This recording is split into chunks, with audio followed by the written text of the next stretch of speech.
Magandang umaga, PP Side! Kamusta ang weekend nyo? Sana naman, nakapagpahinga kayo sa loob ng 2 araw na wala kayong pasok, no? Bagong Lunes na naman at natutuwa akong makita ang nagagandahan at nagagwapuhan ninyong mga muka ngayong umaga. Bale, hindi ko na pahahabain pa at didiretso na ako sa punto.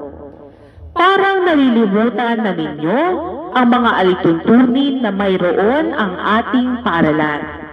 Unang-una, kayo ay nag-aaral saan? Sa paaralan. Kaya walang ibang dapat na suot ng isang estudyante maliban sa uniform. Marami akong napapansin na pumapasok ng hindi suot ang proper uniform. Nasa kalagitnaan na tayo ng taon, kaya imposible naman na hindi pa rin niya natatahip. Sasabihin ko kay Kuya Gal na hindi na magpapapasok ng mga hindi naka-uniform starting next week. Ha? Pangalawa, ang mga buhok ninyo, lalo na sa mga lalaki. Parang gusto nyo talunin ang haba ng mga buhok ng mga babae, boys. Parang gusto nyo ata i-cosplay si Rapunzel at bumaba ng tore gamit yung mga buhok ninyo. Di naman siguro, no? Dapat, by next week, wala na ng buhok ng lalaki ang lalampas sa kilay. Next week, kapag hindi talaga, ako mismo ang iikot ang mga room at gagawin ang kailangan na gawin. Sa mga babae naman, kala nyo nakaligtas kayo. Napapansin ko na parang mas marami ang kulay ng mga buhok ninyo kaysa sa Roy G. Bim. Pakibalik yan sa natural na kulay, ha? Pakibalik.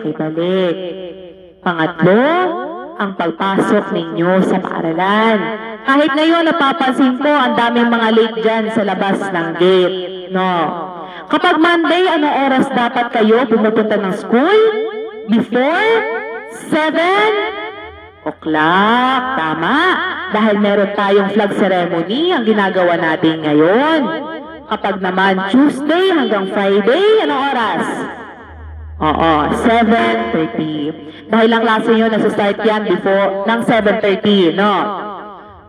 Yung pagpasok nyo na yan, dapat talaga nasa oras kayo, mga students, no? Tandaan, kapag 3 lang na record na meron kayong late, sunod-sunod man yan o hindi, considered yan as absent. Panghuli, yung mga PDA na, mga PDA dyan. Napapansin ko, alam ko naman, naintindihan ko na nasa edad nyo yan at merong siyensya na dahilan. Pero, isipin nyo naman na merong responsibilidad ang lahat. Huwag muna maging masyadong mapusok. Kahit holding hands lang naman, okay lang yun. Pero, huwag nang susobra doon. Ano? Students, para sa inyo rin ito. Bilang principal ninyo, hindi lang kaalaman at katalinuhan ang gusto kong makuha ninyo mula sa paaralan na ito, kundi disiplina rin sa sarili. Moto nga ng school natin, excellence plus character. Dapat paninindigan ninyo yan dahil kayo ay batang P.P.Sai.